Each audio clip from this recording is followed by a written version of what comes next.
What's up, everyone? Welcome back to the Contractor Secrets Podcast.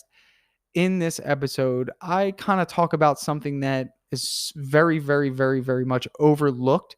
Kind of give you a kind of quick snippet here of where I'm going with this is when I first started my business, I was really, really apprehensive to overpromise and underdeliver, and in some cases, we find ourselves doing that to either win the job or to not look inferior in the eyes of the homeowner. An example I give is kind of a homeowner not too long ago asked me if I can paint cabinets and paint the house. And you guys know I don't do cabinets. So I had to make a decision on, do I do the cabinets to win the job, knowing that it's going to be inconvenient for the customer to have to hire two companies, or do I walk away? And I think this is a really important topic that's going to help you grow your business. It's going to help you really develop something intangible that can't be duplicated or replicated. It can only be felt by your customers. So really important episode, guys. Tune in. The big question you need to ask yourself every day is, do I own a job or do I own a business? And unfortunately, the majority of contractors out there own a job. That's right, they're a slave to their own business. But the other side of the fence is so much greener, it's so much better, and that's when you're finally fully in control of your destiny, your freedom, your time. And that's what Contractor Secrets is about. It's about taking back our time, building a business with systems, standards, values, procedures, putting yourself in the driver's seat. And that's what it's about. So I'm excited. I'm happy to have you here. Let's dive into the Contractor Secrets podcast. What's going on, everyone? In today's episode, I want to talk to you about standards. There's two things about standards that you need to focus on. Okay, so in order to create a standard, we have to implement a standard. And in order to make sure a standard is kept, we have to enforce the standard. Now, standards are another word for like a rule or a way that we do things. Standards are essentially how the upkeep of the reputation is in terms of, one thing that I harp on with my team is that we are the best in our area. And by that, I just mean that there's no other company around us that I'm aware of in terms of customer service that delivers such an exceptional experience. And with that and the reputation that we have, that is a major, major selling point for me as to why it's worth paying us more than the competition. You know, in the eyes of the customer, yes, is it a little difficult to justify such a price difference initially? Sure. The way I build value, though, is the promises that I make to these people about the type of experience they're going to get, which is going to be similar or greater than the testimonials they have read, the reviews they have read.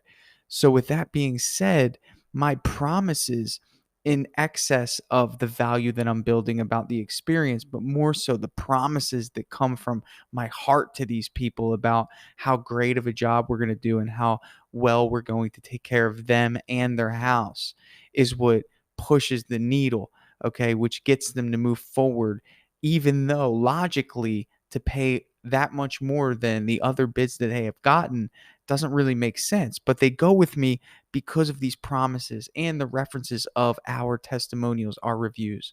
Okay. So, with all that being said, you as a business owner or maybe even a salesperson, your promises and your word to your people are all that you have. Okay. And this is the secret to success here is keeping your promises. When I first started my business, I was very weary to overpromise because I didn't want to underdeliver. Number one, I didn't want to look like a fool. And number two, I just know that there's already a soft spot in terms of just a pain point for contractors of unmet expectations, of unkept promises. So I was very delicate about that. Every engagement, every relationship that I enter into with a customer, I go in there as if they've already been wounded by a contractor because chances are it's probably true. Okay. So I already know that I'm down 0 to 1 when I enter a home or when I deliver a bid. I already know that. Okay. So that's why it's important to be extra careful about your promises, because already they are skeptical and it's not your fault. Chances are you've never really done anything maliciously, stolen a deposit, done poor workmanship maliciously, intentionally. But unfortunately, we are in the same category of any other contractor that has done that to them, whether it's an electrician, whether it's a stucco guy, whether it's a handyman, it doesn't matter. They see us as all the same. Okay. So that, in sense, makes us look like the bad guy initially, just because, again, the skepticism surrounding it. And just to be clear, they don't have to go through the experience firsthand in order for them to feel that way. Could it be true that if they sat down with a friend at the local coffee shop, and the friend was telling them this horror story about how, the painting contractor they hired didn't show up for 3 days and they can't get a hold of them, and don't you think that that incites fear? Okay? So this is what we're up against. So the promises that we make to people, okay, are the most important thing that you can possibly focus on, right? So a lot of us that are in this business are not only making the promise, but you're also fulfilling the promise. So these are the individuals that are still working in production. This is why it's so hard for you to get out of it, because you hold those promises in high regard. So I love that about you. But the thing about it is that you have yet to really trust another individual with your word, right? So, for example, me and my business at this point in time, I'm making the promises, and my promises are being fulfilled by my production teams. Okay. So they're making sure that the promises are being fulfilled. Right. The promises, and kind of just give you some intangible examples so you can follow me here. The promises are, we are going to, be there on time. We're going to make sure that you feel that, we're, treating your home as if it's our own. I posted something the other day where this customer asked me, Tanner, why should I hire Premium Painting? And the answer I had was, we want to make you feel like you're the only customer that we'll have for the entire year. Okay, that's an intangible promise that from the recipient, it came from my heart. So it's like they feel like, wow, that was a really good response. Okay, so when they justify to their husband that, you know what, I want to go with that company. Okay, I take this so seriously, guys. When they justify with whoever the other decision maker is that they want to go with this company based off of that little promise I made, I have got to make sure it was delivered, because if it was not, they are going to feel like they got a bad deal. They are going to feel like they did not get the value in which that they were expecting when they made the agreement. Okay. So it's like, as a salesperson in that role, you've got to be careful. You can't just go in there and deliver, or excuse me, you can't just go in there and promise the world and under deliver. So when I first started my business, I was so weary about over promising. I didn't want to take advantage of anybody. I didn't want anyone to feel like, I was making promises that I wouldn't be able to keep just to get the job. I was very honest from my heart. I said, listen, I just started this business 3 months ago. Yes, we're very new. But I will say that I painted with my dad for a long time when I was younger, and I am a student of the game. We watch a lot of videos, and I have a great team around me to make sure that we just take our time.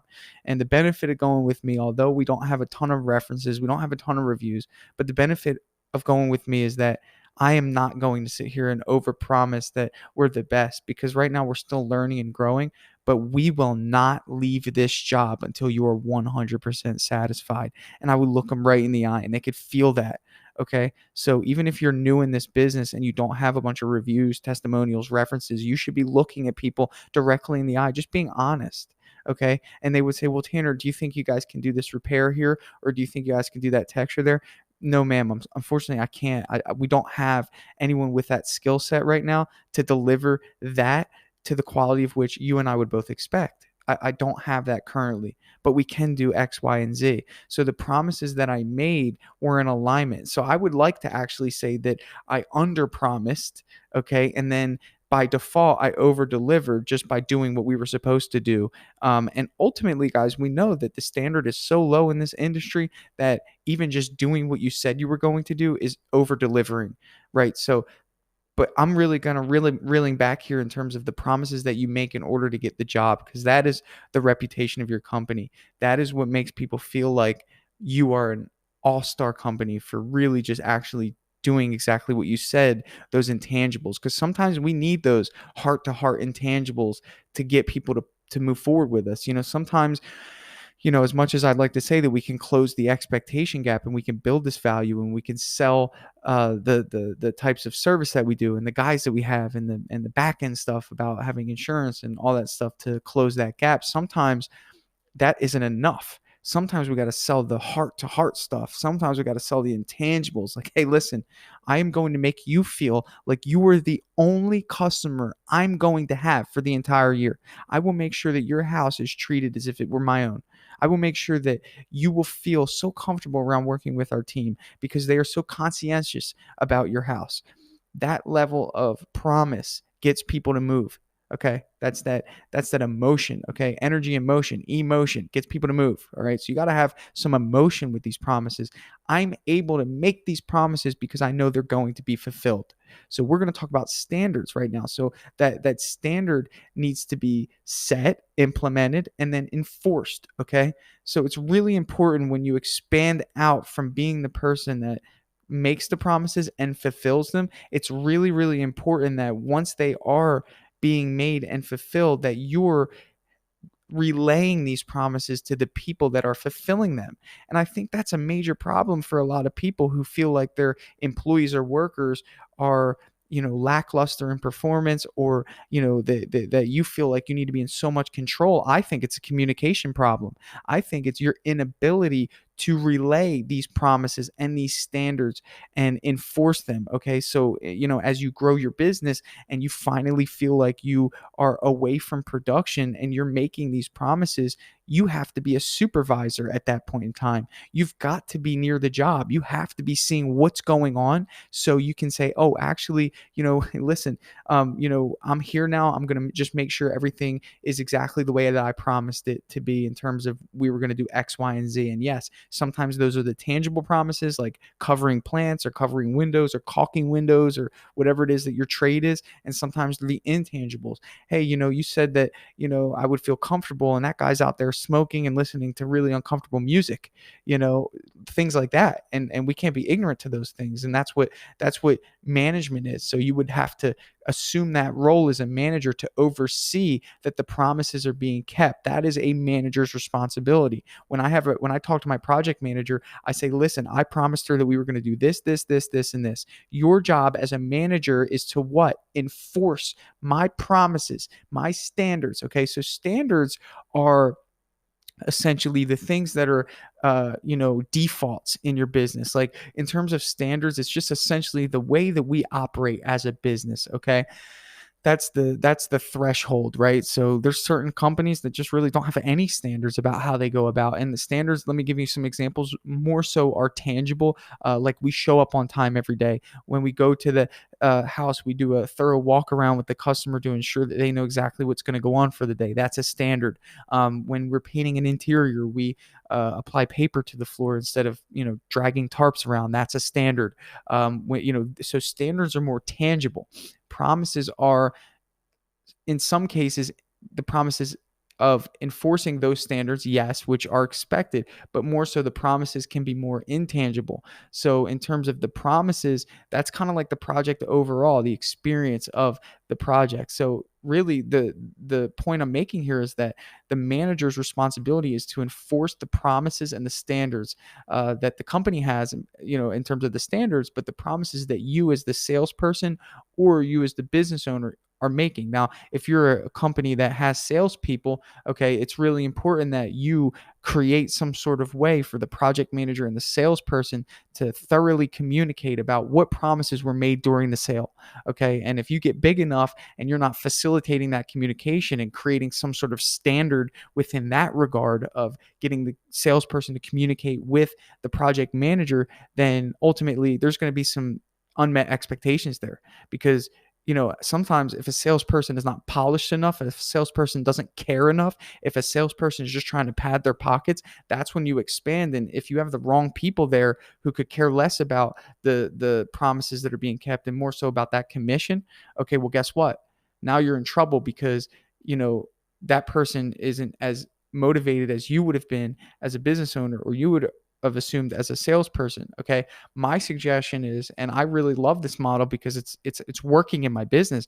My suggestion is if you have, a project manager or you have a supervisor, they should be the ones doing the estimate because they're the ones that are going to be on the job interacting with the customer. As much as I do love having salespeople out in the field that just do sales and don't do anything else, that's great.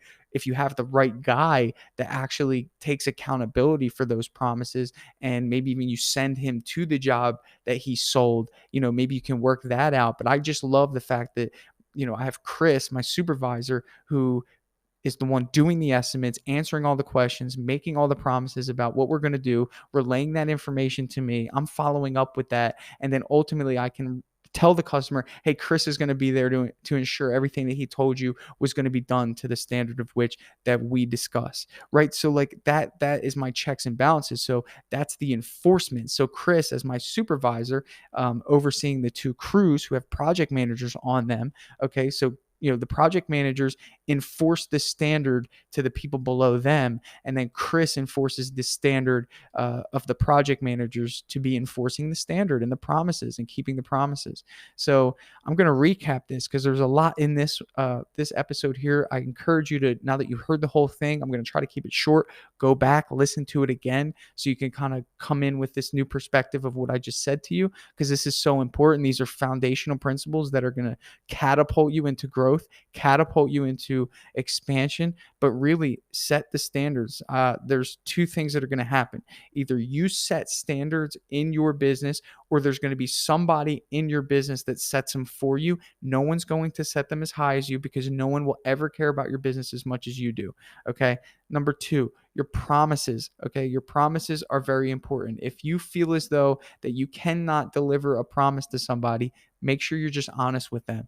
It doesn't mean you'll lose the job. Just be honest. If you feel as though that you have the urge to say yes to doing something that maybe you're not confident in, just because you know that it'll be more money, or maybe the customer will say, well, we want somebody that does everything. What you should really do is just be honest with them. There was somebody that came up to me, or we did an estimate for, and they wanted the cabinets done along with the whole house.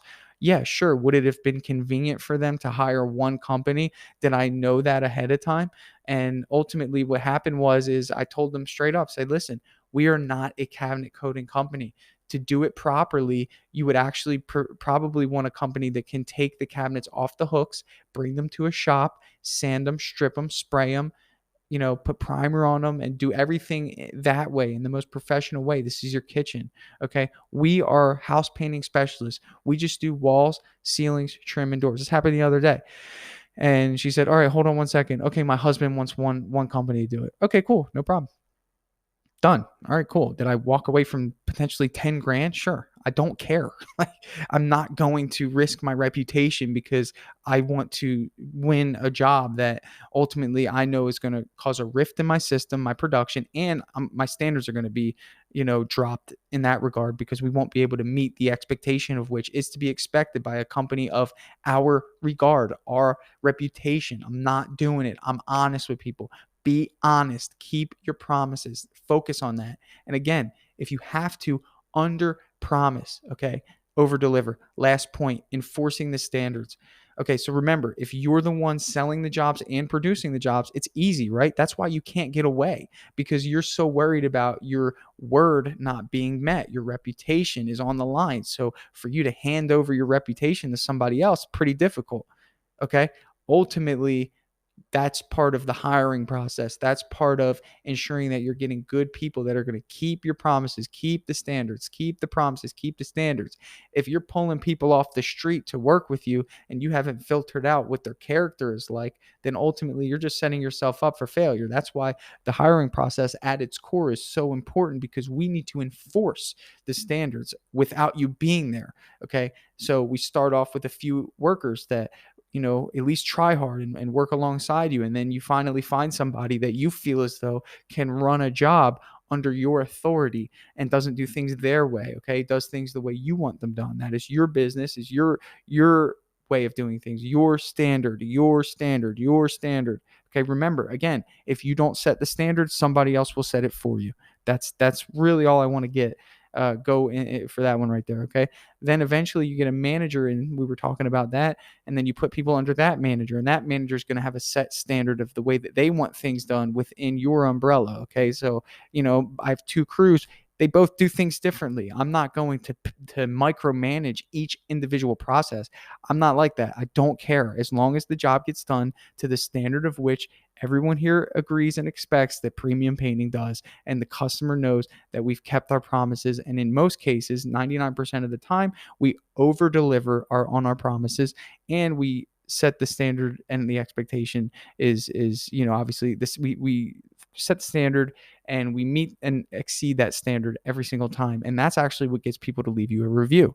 So when people feel like that they owe you something, in terms of, they paid you something and then you gave them more than what it is that they paid you in terms of value by doing that little extra thing, or just actually doing what you said you were going to do, keeping those promises, making them feel important, that's when people write a review, is because they feel like they owe you that. Okay. I mean, you just get somebody to pay more money on your service than they will on anything for the entire year. Most people don't have that much expendable income. And you're telling me that they have they feel the need to give you more, which is a review. That's because you've exceeded the expectation.